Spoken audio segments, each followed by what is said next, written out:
Bonjour everyone, Pantoufleee here today for a new video in which we're going to talk a little bit about tank destroyers and especially the three playstyles you can find among them. Today's video will be about three different tanks, the Yak Panzer E100, the Object 268 and the Grille 50. Not because I want to review them, but simply because all of those tanks feature a specific playstyle. We start off with the easiest one, or at least the one that is supposed to be suitable for pretty much everything, the Yak Panzer E100. And it's simple to play this tank, not because of its abilities or its special skills, but simply because of its armor and gun. What is great about this one, even if I personally don't like it, is the fact that people will be scared about you. And having people scared about you is a really good factor for you to be able to push and also to play aggressively. But in this video, and especially in this replay, I decided to play the Yak Panzer in an uncommon way. Because right there, guys, you are taking a look at one of the weirdest playstyles you can find with the Yak Panzer E100. Most of the time, because of your mobility, you are going to be restrained using this tank, and you will have to stay in the back with the rest of your team waiting for them to push to spot for you. But what if yourself decided to go through it? We decided to push, decided to do something about the enemies. Then you will end up in this situation. Unfortunately for me, it seems like my teammates all decided to come back all of a sudden for no reason in the back. Therefore, I'm kind of lonely. And this is where map awareness takes its characteristics, and this is what you need to do right now. You see that my teammates are not with me. What does it imply? It implies that I'm alone. If I'm alone, I don't want to push.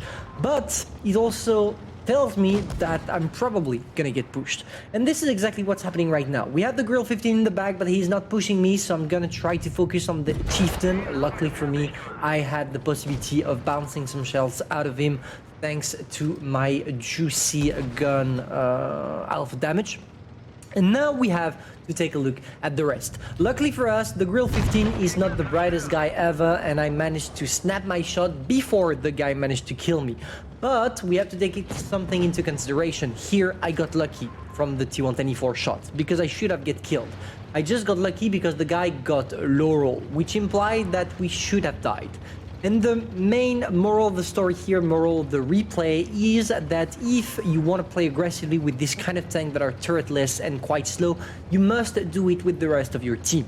I got extremely lucky that when they pushed, I managed to take them out one by one, but if they all pushed together, it would have been completely the end for me. I would have get completely wrecked, and yeah, that's it. It would have been the end of the game, and I would have raged probably.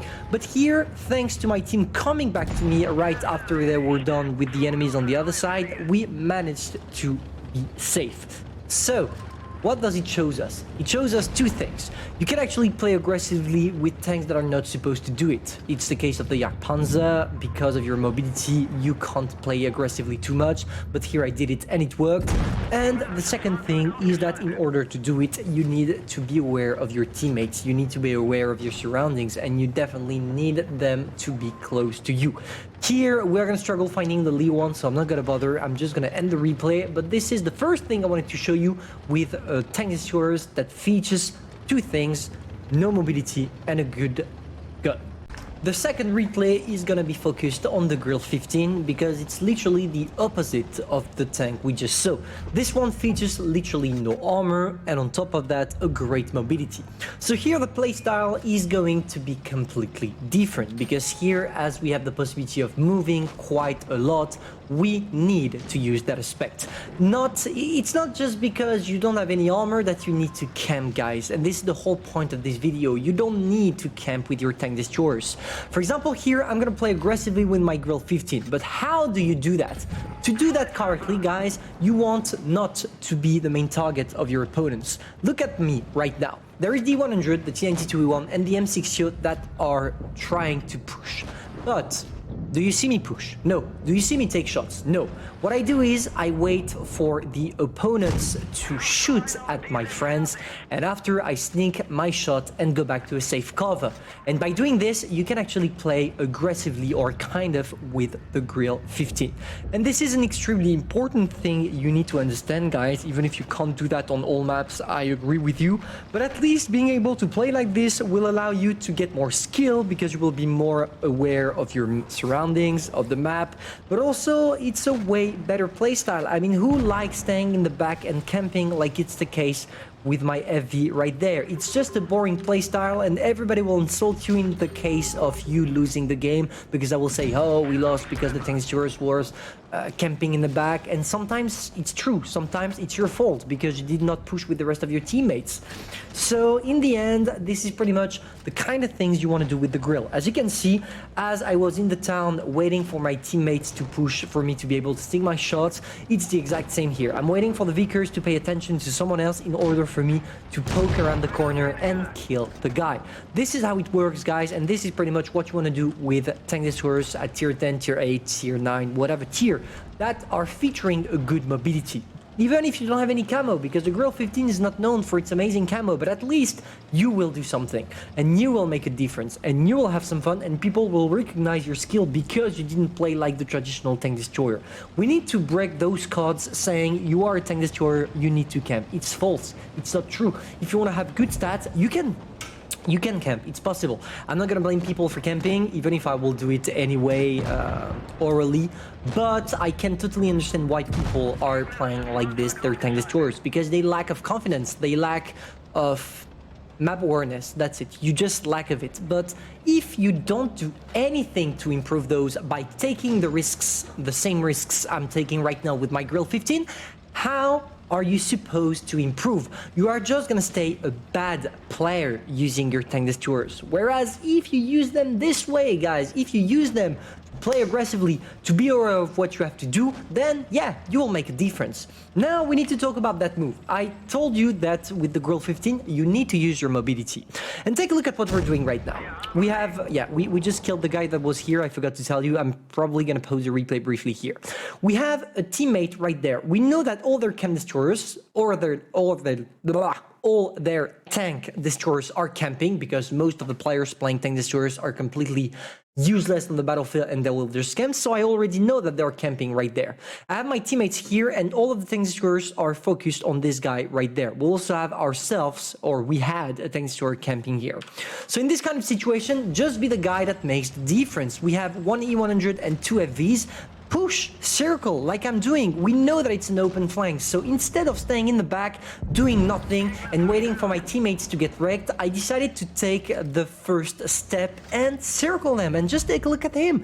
He's literally powerless because he knows he can't do anything. He has the T-54 and the FV in front of us. He can't turn around, so I just stuck him into the craziest position ever, and boom, we kill the guy. That's it, and this is how you get yourself to 4, 5, 6k damage easy, guys.